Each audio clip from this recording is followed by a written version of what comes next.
of piles of bat guano in the cave that date to 45,000 years ago. Wow. So bats have been known about it for at least 45,000 years. Yes, bats have known about it for a very, very long time. For most of that 45,000 years, bats were the main inhabitants of that cave. But in November of 1974, Randy Tufts and his U of A roommate Gary Tenen explored a sinkhole in the limestone hills not far from Benson. And at the end of that crawlway was what we called the blowhole.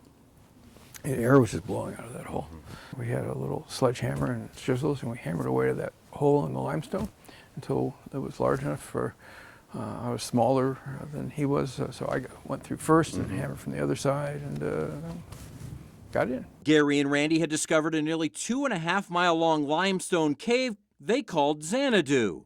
We immediately realized that what we found was significant. It was 3/8 of a mile from a road. You could stand on the hill and see the trucks go by.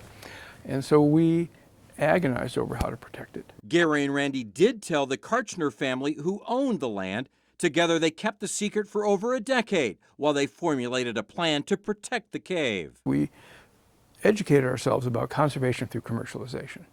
That if you can turn it into an economic resource, if you can turn it into something that the public cherishes, that can provide the framework and mechanism for long-term stewardship. In the mid-'80s, they brought in Arizona State Park officials. What Randy and I were very good at is never accepting the wrong answer. It took many years for them to get the right answers.